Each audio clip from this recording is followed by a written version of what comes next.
Ora è a posto, bene. In attesa che arrivi il Presidente Federotica... So waiting for Mr. Fragoli, President of Federotica, I just want to introduce to you the panel of the speakers of today, this round table that we have organized. Normally we present a topic linked to the sector of school and formation in the media. First of all, I just want to thank Sanfao and Mido because for years they have been organizing these or opening this area that is open for confrontation, and it's available for all the exhibitors and those that are interested in promoting content. Having said that, in this panel there are a few novelties compared to what we communicated initially. We are pleased to have Onorio Rosati from the region of Lombardy. He is secretary of the 4th Permanent Commission. Apart from productive activities, is in charge also of training, formation in schools, so he's really the right person to be here, because we really need to remember that formation in school are not really different words. They are linked to a social and economic system. They really need to contribute to the society. Well, Mr. Rosati, of course, is going to be much more precise than myself. Then we have the president of Federotica.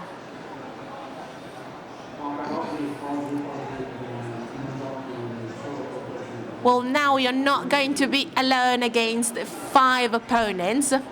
We are all on the same team today. So we want to present to you these topics, and we're going to do this giving to you some food for thought, because of course, the term challenge, I do not like the term challenge, is really overused, but the context in which, as opticians, we work and we will work is presenting, of course, a positive forecast, because we're going to see an economic and demographic positive context, but also criticalities and problems. So we have cooperated with the La Consulta study. So what about this scenario? We are living in years when globalization is really living a crisis, and we do have 2 areas of the world that are in juxtaposition, let's say. A few years ago, few countries, they wanted to create something like a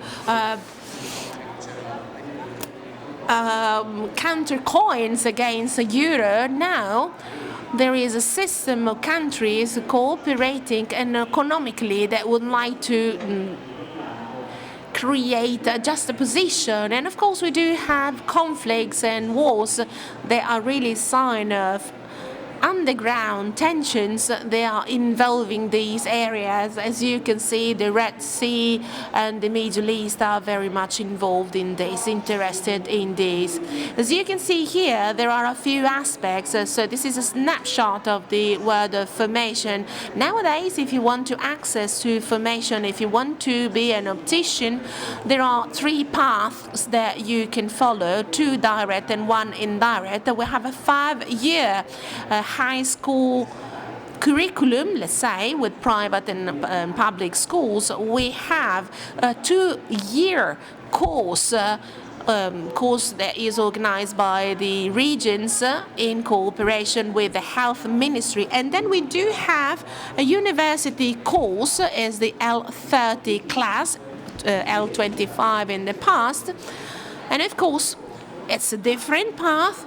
But after you finish this path, if you want to be an optician, you can do that. And if you want to work in a specialized shop, of course, you have to obtain the follow certification. What's happening from the concrete point of view, the 2 direct path or courses that are produces more operators or professionals, qualified professionals, are these 2 years course and the university course, because normally in 5-year course, at the end of this course, the majority of the students normally after the high school diploma, they decide to follow other path. So as you can see, it's something that you can do, this 5-year course, but it's not really contributing to the continuity of the system. You have to remember that the optician world is really based on the profession of the opticians.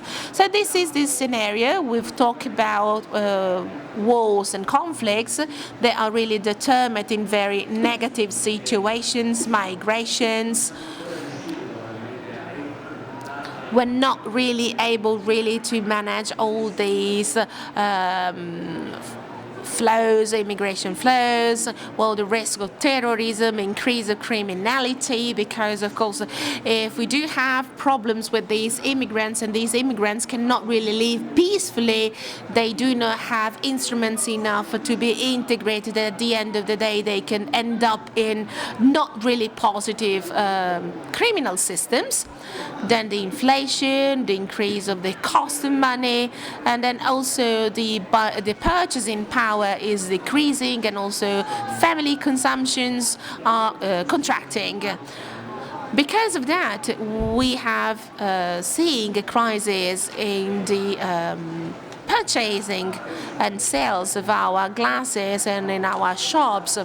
Well, at the end of this period, as you can see, with living this crisis of our shops, we've seen this in our institute. There is a very important national retailer that a few years ago started to work also in the tooth sector, odontoiatry sector of the eye sector, to promote these distribution networks, because they were not really able to work in other industries because of this contraction of consumption. So then we have the delivery, the e-commerce, so commercial goods are decreasing, and also the consumption outside our houses are increasing, and of course there can be a criticality and also an opportunity for the optician sector. I really love data, so I want to give to you some few data. The red part is prevalent compared to the blue part. As you can see, this is the trend of our national domestic debt. It's not really positive, and also having this increase of these data, I mean, it's going to be difficult to have a positive forecast considering this data. Here we can see the commercial activities, so more traditional activities, let's say.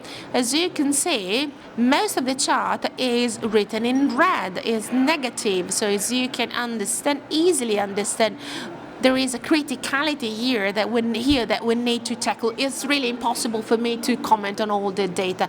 Here, this is the increase of the weight of false consumption. So the purchasing power is decreasing, and on the other side, some, let's say, mandatory consumptions are increasing. So let's say the part that we set aside for saving or entertainment or the non-needed consumption is decreasing.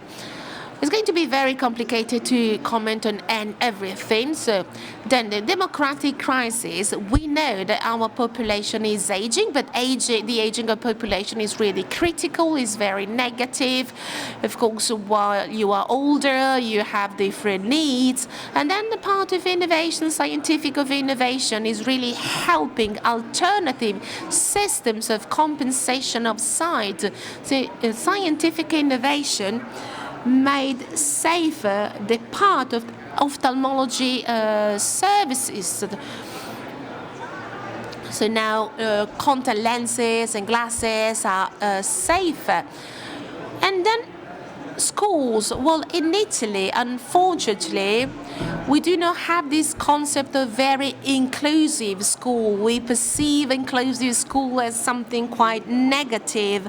The good school is an elite school, and it's not really true. I mean, for us, a good school is a school that, apart from thinking of the well-being of families and students, a good school really is a school helping students in order for them, or most of them, really can finish the school, reach the end of the school. We really need to have a supportive school, really supportive school. Sometimes I'm using very strange words, but in any case, we do need to have a school that is supporting, accompanying students all through the school course. Of course, a dropout can happen, but it's... Well, those are the demographic data. As you can see, from 55 onwards, the population is increasing, but for children and adult, the population is decreasing. We've lost 1.5 million of inhabitants. To have an increase of GDP is very difficult. I mean, it's not really just a political problem, it's a structural problem to increase the GDP with such a situation. And that's why we should realize, I mean, it's not really up to us, but we should really realize that the situation is as it is. It's very negative. Well, normally when I teach, there is always an example that I make. Every year we have 400,000 new children and then 700,000 new deaths.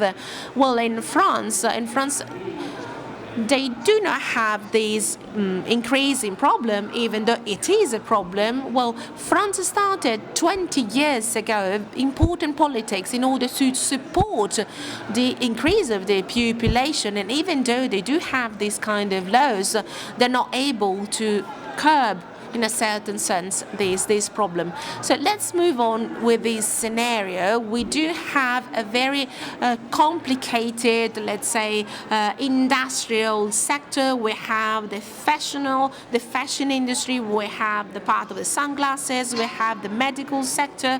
Well, in this area, we do have a lot of technological innovation. And yesterday, we've heard that doctors are quite afraid of artificial intelligence. Because, I mean, you can find artificial intelligence telling you in a pharmacy something about your illness. You can really get a diagnosis. Also from the pharmacological point of view, this is really a challenge for the future. Well, specialized optical centers, they're not really in line with the needs of citizens, considering the evolution of the products. Because we need to increase, really, the level of our profession as opticians. So we are in between the eye doctor and the ophthalmologist. And then the optometrist with the skills that we know that can really integrate more health services. So this is a trend for optical products. We crossed all the data, the sellout data. So the sellout data, underneath you can see the index value. This in 2012 is 100, let's say. As you can see, we've had an increase apart from the year of the COVID, of the pandemic.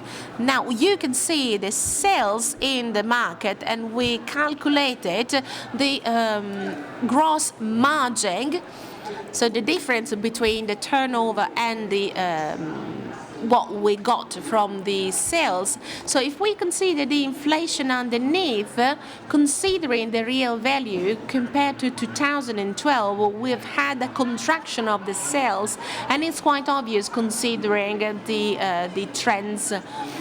I mean, either people are buying more glasses per person.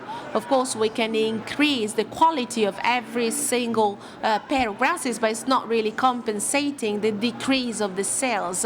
So this is the trend. As you can see, the external market expectations are moving in a different direction, and this is a representation of the variations. Of course, as you can see, it's quite graphic, it's quite evident, the situation. Then we have another scenario, once again, so all the problems that we have, the decrease of wealth. We need to wait a lot in order to have access to ophthalmic services. So there is a high percentage of people just giving up on the health system, and also in regions like in Lombardy or Emilia-Romagna or Veneto, where the health system is really working properly. So the health system is working. Well, there are areas in Italy where if you want, you need to wait 1.5 years in order to go to an eye doctor. You can really die before just getting to the eye doctor. Quello di sfruttare, creare questa optometria. Exploit what the optometrist can do based on the law decree dating back to 1992 to have 9,000 places where we can assist people having eye problems with adequate tools and adequate skills to provide a primary eye care service close to customers and free of charge for the different local health systems. What about this scenario? 25 years ago, there were courses in optometry, and after 25 years, these courses that were supposed to accelerate the recognition of the profession did not generate any result. So we now have universities with a few 3-year courses, so there are no degrees in optometrics. And so not all degrees are at the same level. We have different curricula, so not standardized courses. 8 are similar, 9 is different. But here you see the red line indicates the number of graduates at university. We don't have precise figures because you see the trend divided by university, and these are the findings. From 2018 to 2022, there was a drop by 46.7%. 70%, for instance, is the maximum, and 16% the minimum percentage reached.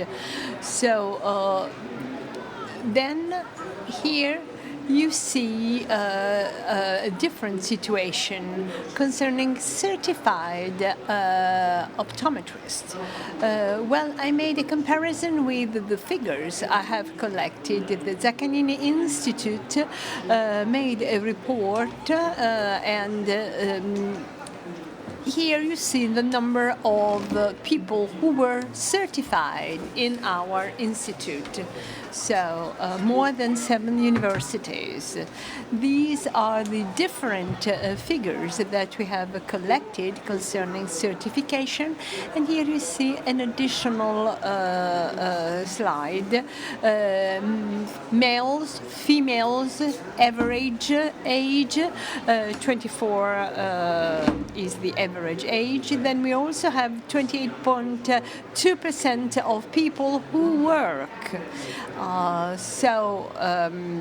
These people wanted to change their career and switch to our institute. to get or to start a new career. We have a 5% dropout rate. Only one university publishes figures of dropouts. 1 out of 3 finishes the university, but it takes 4.9 years to complete the curriculum. So, as you see, it's quite late. There is quite a delay. It takes 2 years to get a diploma in for eye treatment and for opticians. So. There is, as I said, a delay which is higher than the average graduation period. Then the data concerning other specific aspects will be shared with you during our conference. So, optometry. Let's see how many hours are devoted within schools, like high schools and degrees in with courses in English, etc. So you see the different number of hours. If we check our university system, this number of hours is definitely different, and optics is not included in the list. So I have 2 questions for the panel. The questions that you see in the slide. But before moving on to the Q&A session, I would like to give the floor to our assessor. He will share with us a set of info concerning what's going on in Regione Lombardia with very good training courses in optics and optometry. Can you all hear me? Good afternoon to all of you.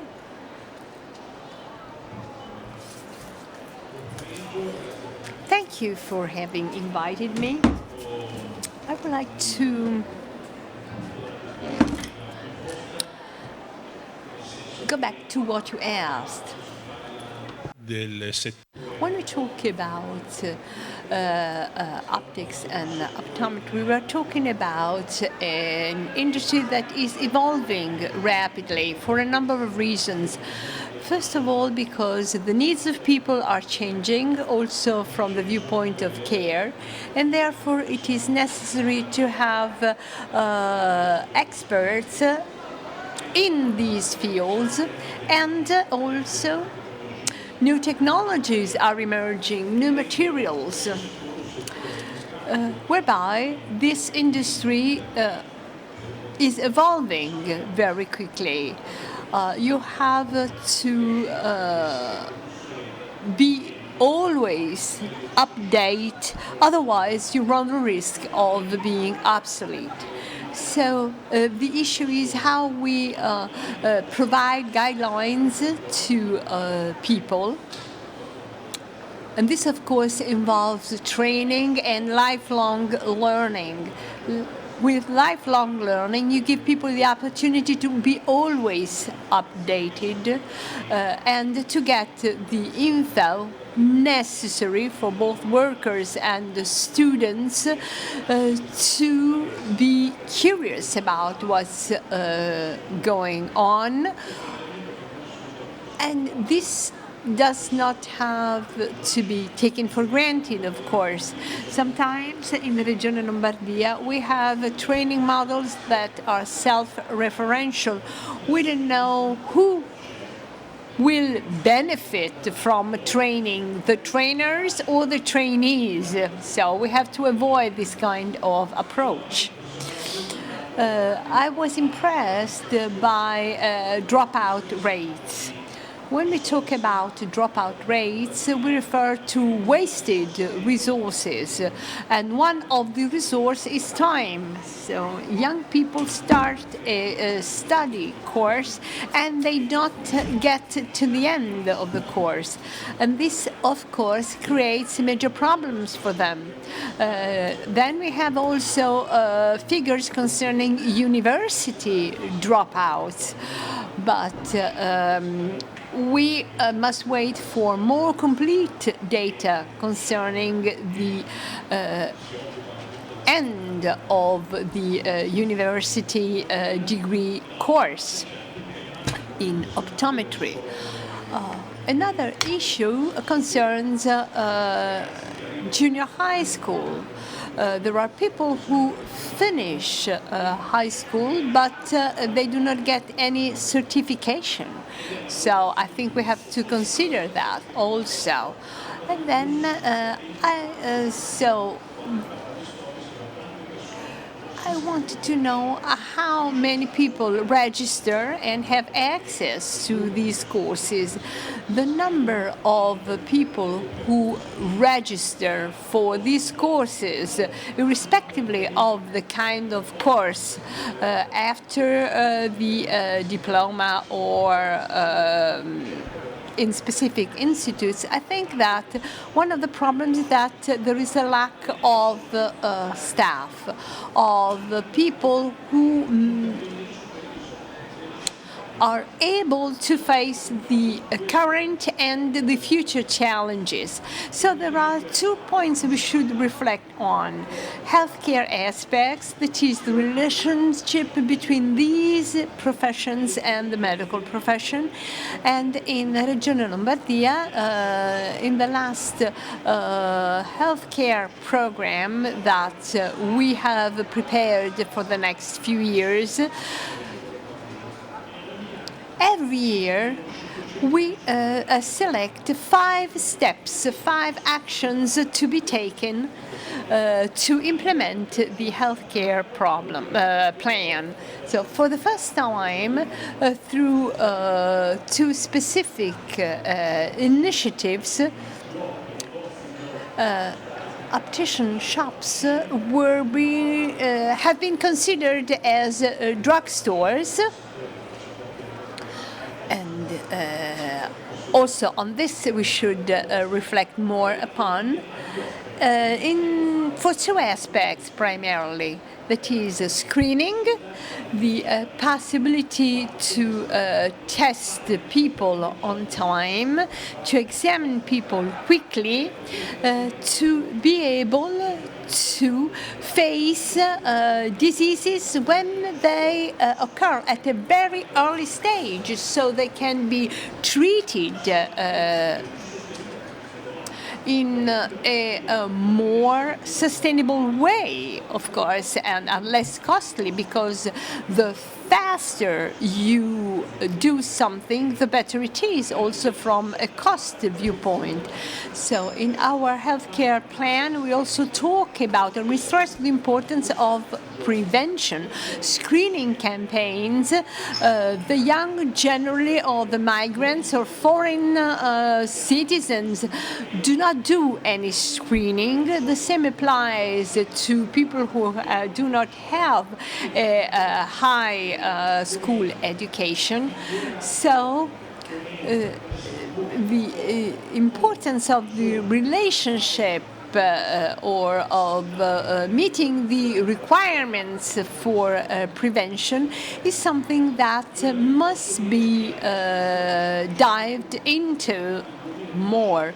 For 2025, in our plan, we highlight the importance of optics and optometrists, and we will see how we can together support this project more efficiently.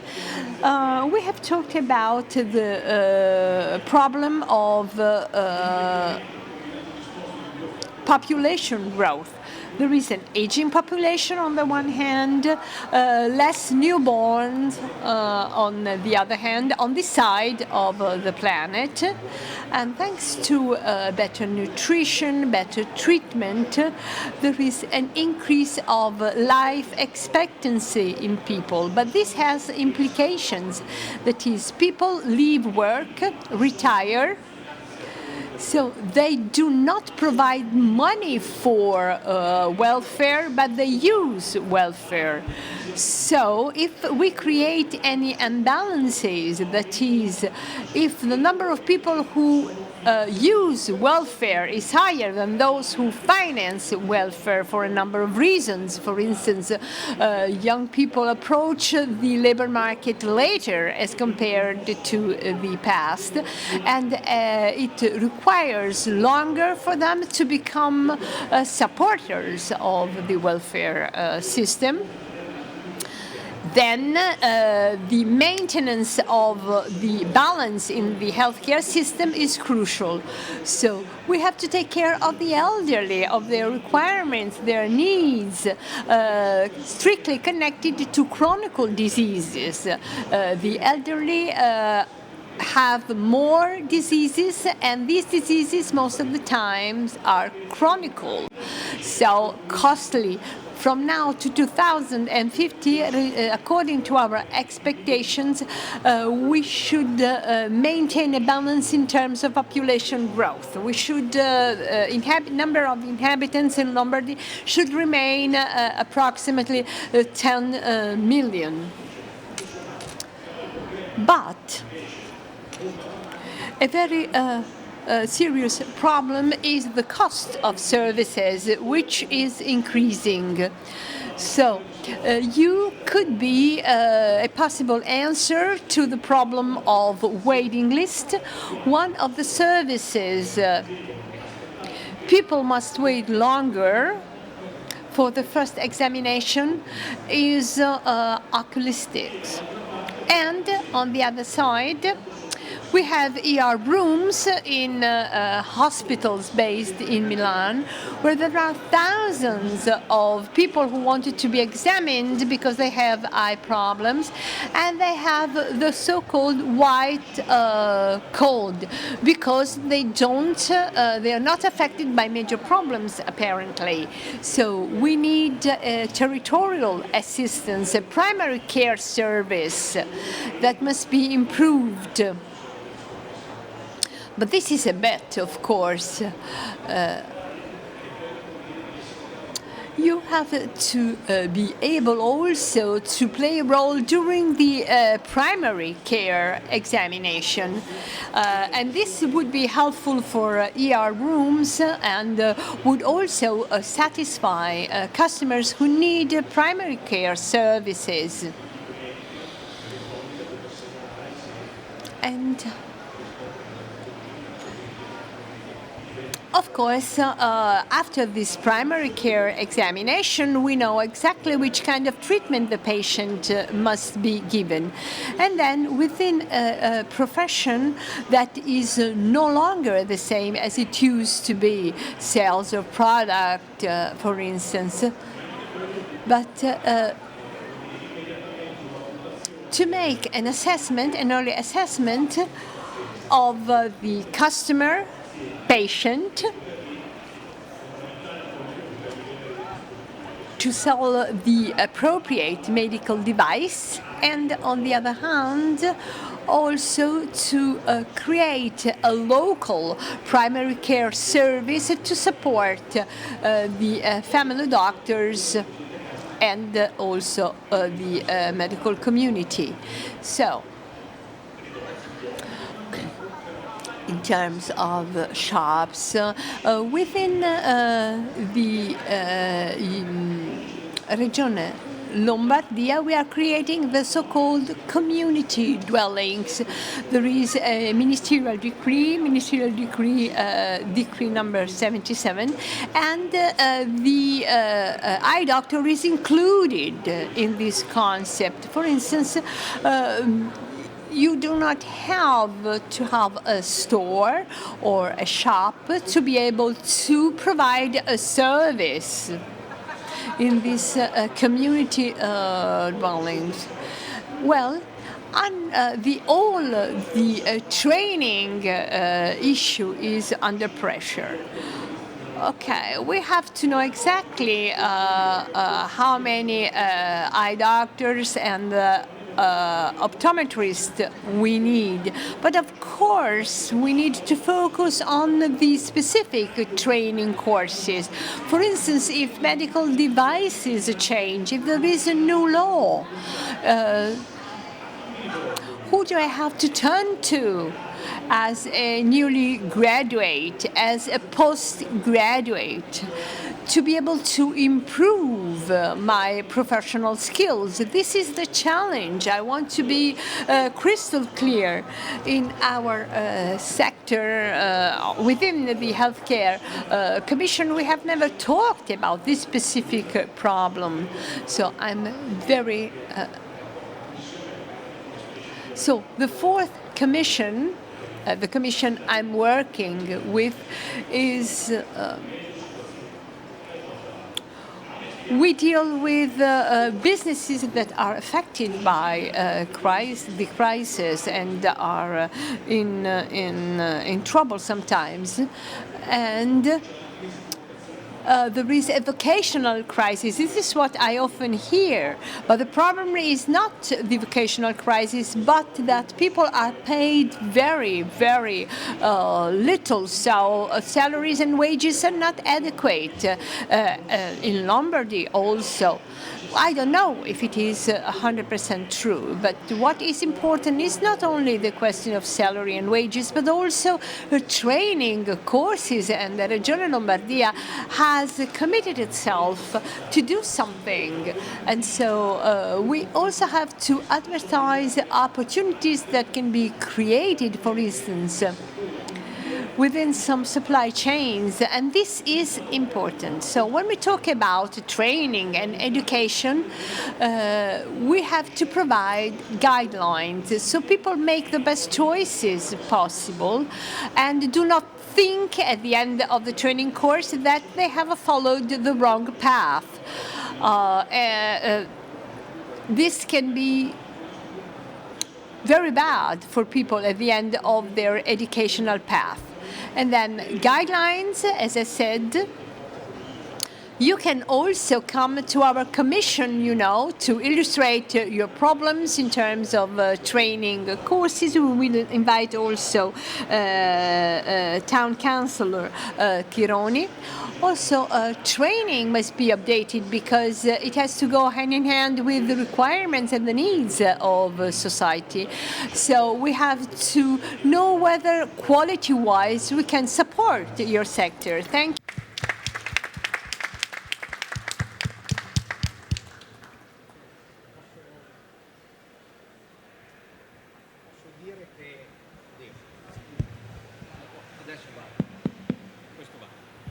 Posso dire che Well, if I might add something, we met just 5 minutes before this meeting. If we had prepared this meeting for 1 month, we wouldn't have been able to convey better this message as he did. Well, thank you so much. And of course, we need a coordination at national level because we represent the word of school, the school sector. But this sector, as you probably understood, if you finish this path, this CV, you do not end up in the poor, let's say, job sector area. So this job is really still giving satisfaction. In a decree of 1992, there is that in case during the sight test there are problems, you have to send the patient to the eye doctor. So what you were saying is perfectly in line with what we have in the reform of our schools. Even though in the health sector we're not really seeing the implementation of this new law, I do think that the health service and also the school sector can really work together without competition.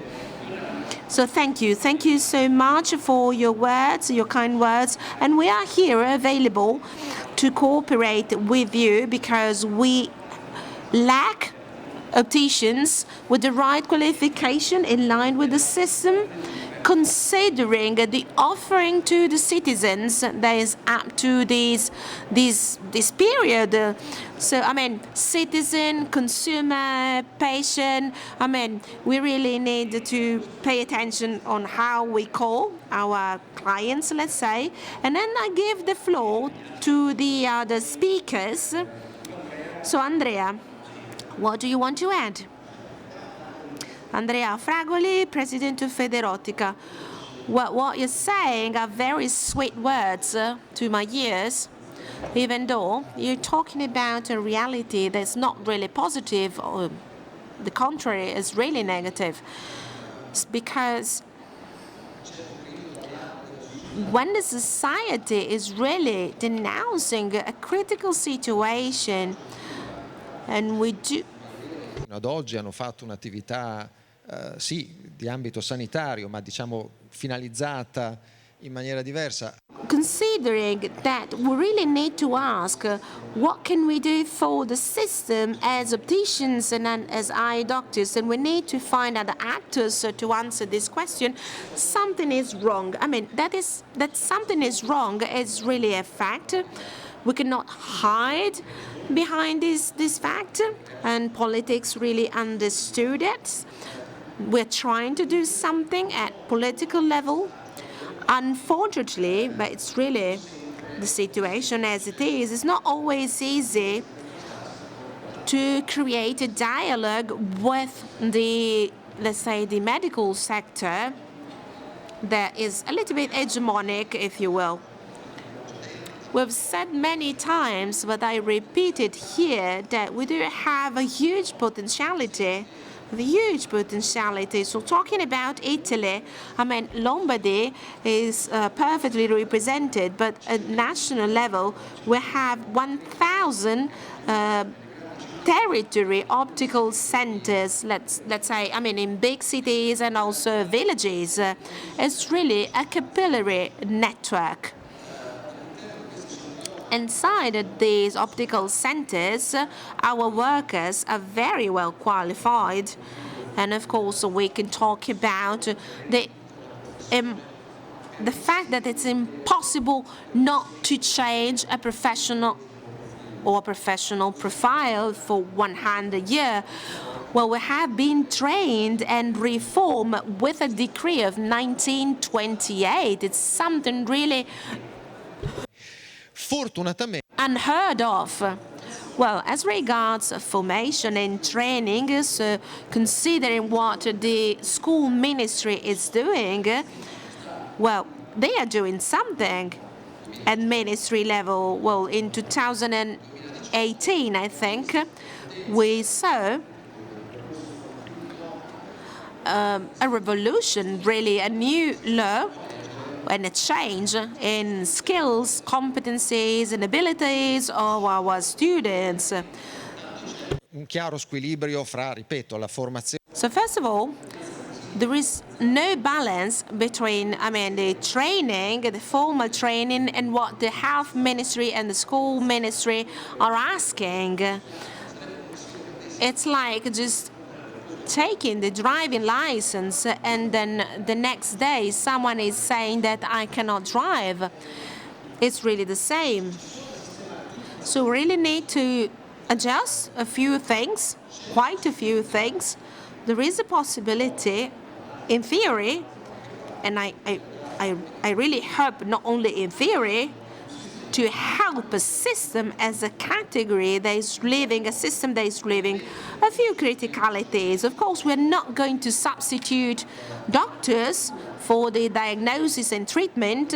That's not really our job. But because we know perfectly well that inside, let's say, the world of sight problems, there is an important part that is that refers to, I don't know, the need to compensate a sight defect, a problem with refraction. That is our job. In case we can help, of course, we are there. We are more than capable, more than able to do so. Ovviamente da lì poi And starting from that, of course, we can just design our training. But those are two different things. In case I had to work for the region of Lombardy, Emilia-Romagna, the Italian Republic, to be a professional in an optical center, well, on one side, I can be a professional as an operator, expert in refraction, and on the other side is my job as giving or providing devices and glasses and contact lenses. Once again, we are more than willing to cooperate, and I add and conclude saying that, of course, it's not really up to us to do diagnosis, but when you are doing a refraction test and you realize that there are pathologies and problems, illnesses, of course, you do not have to do a diagnosis, but in case you realize there are some problems, you have to refer this citizen to an eye doctor, and this person can just go to the eye doctor saying, I have a cataract, let's say. I mean, the path is going to be quite long, but at the same time, the potentialities are there. It's really a pity, because in difficult moments, you really have to find help where the help is. Well, the help is. Otherwise, patients with very serious problems with their sight can really refer to an eye doctor just too late for a diagnosis or a therapy. Maybe, I mean, they can lose their sight, and also the nervous system is really not functioning properly anymore. Purtroppo abbiamo 10 minuti senza rubare. Well, we do have just 10 minutes. So let's try to summarize. Tutto quello che è stato Well, what you've said, Macular.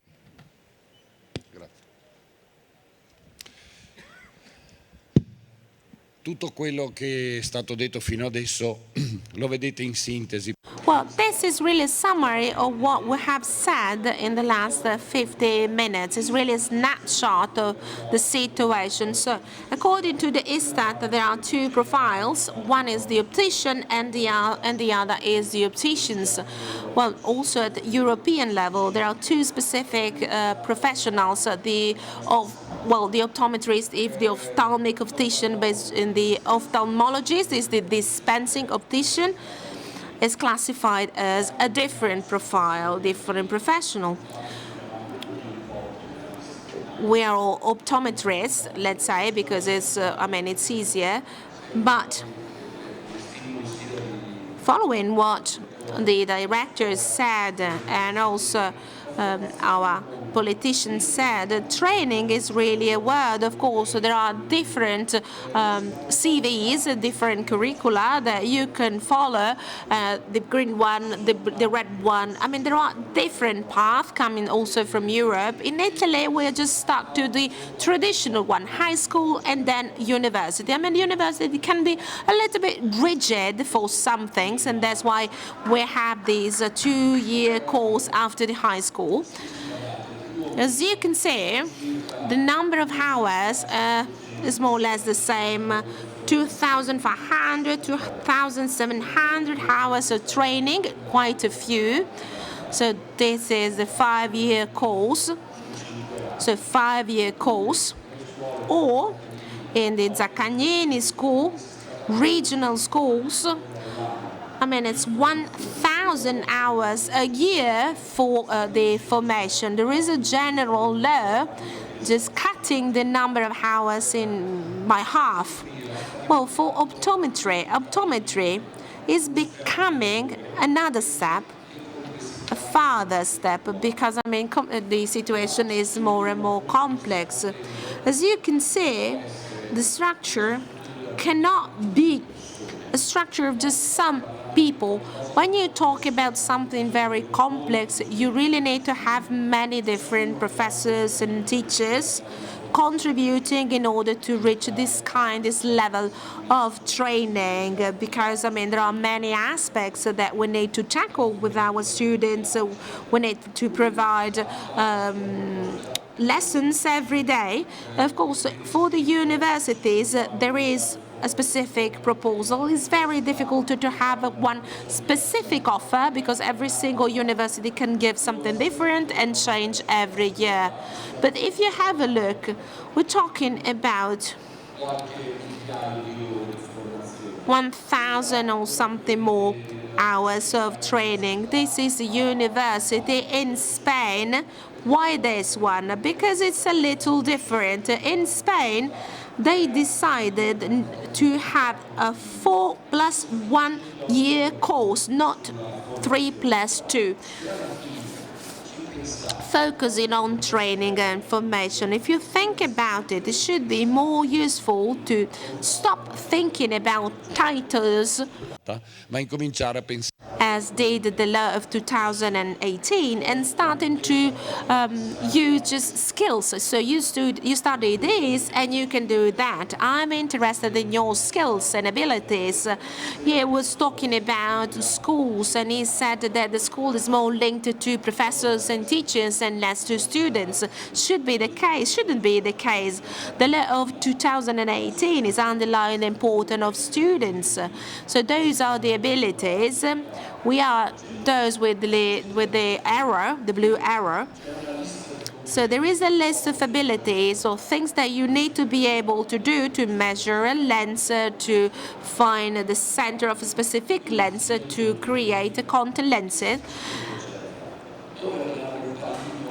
When you see the red dots, those are the things that we cannot do. But as you can see, in other states, they can do that. It's just a choice that the state makes.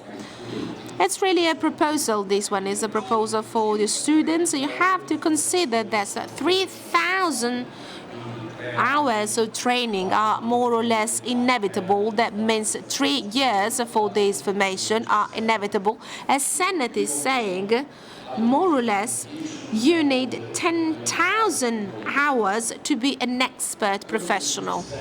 What Senate is saying is quite curious, because for pickpockets and pilots, they do have the same clauses, the same prerequisites, and the same for opticians. If you do this formation hours in school in a more intense way, maybe you can be more efficient.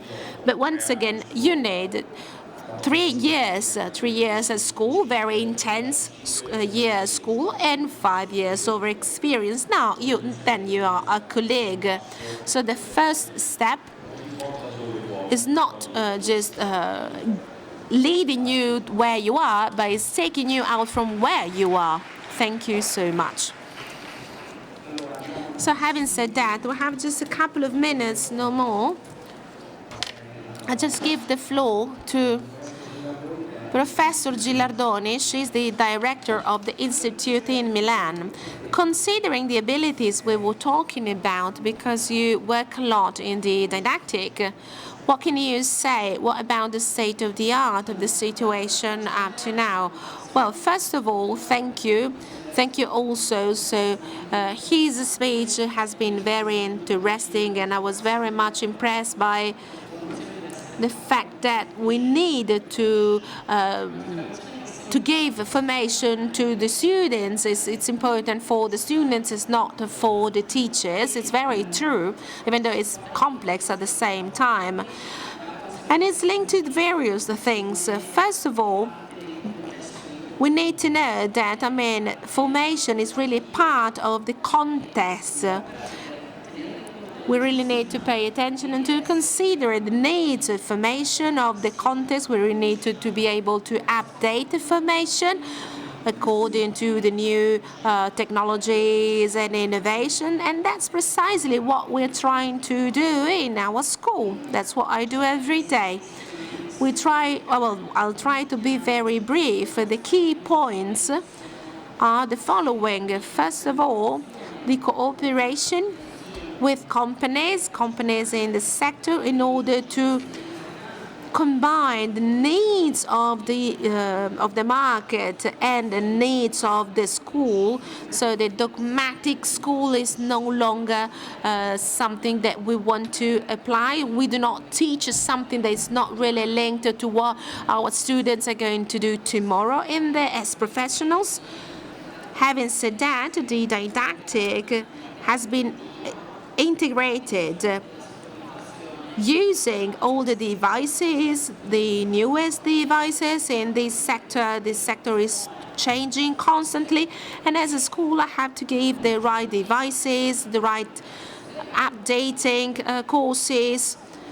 Di lavorare sempre di più. And it's very important for our schools, so we're trying to do that, trying to convince teachers that, they need to update also from an ethical point of view, even though it's not mandatory if you want to be a real professional. And those are the main elements. So the teachers, so Anto Rossetti showed our teachers, the teachers are really paramount. They are our own structure.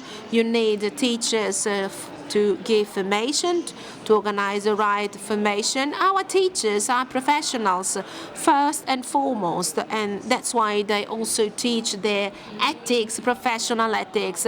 And I give the floor to Mauro in 1 minute to conclude. Well, maybe they're going to give it to us a couple of minutes more. Well, I just want to thank you for the analysis that you've done, and I agree that this scenario of this roundtable is very modern, is very up to date. There are many different actors that need to talk to each other, and I need to underline the criticalities if we want to facilitate this dialogue. If you want the private sector and the public sector to work together, the idea is not enough. We can do something, but the situation as it is, considering situation as it is, it's impossible for the public and private sector to work together. I would like that to happen. As Mr. Fragoli said, the potentialities are huge, but in order to save this idea of these patients just going to the emergency room just because they cannot access the health service. They cost a lot to the health service. Thank you for your attention. Thank you for the director for this roundtable. We do need to dedicate time to this topic that is so important. I just want to conclude. First of all, I want to thank you all, and then we'll have the final photo all together. If you allow me, there is a slogan that I'd like to share with you. Well, we should move from the optic of the product to the optic of the service, like the pharmacy of services. So the world of sector of services has been transforming itself during the years. So now they are offering new services, not just drugs.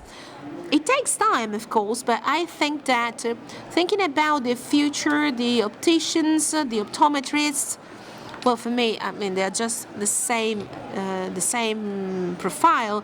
We can contribute to this sector, and of course, we can refer patients to the eye doctors. The models are there, the templates are there, and Lombardy is going to be the first one to have this system based on services. As we said yesterday, Professor Bandello was talking about those systems, and we are here for you. The dialogue has already started. I'm very, very happy and pleased with this round table. Not to the public, because thank you for being here, of course, but I'm so, so happy and pleased for our guest. Well, all our colleagues over there.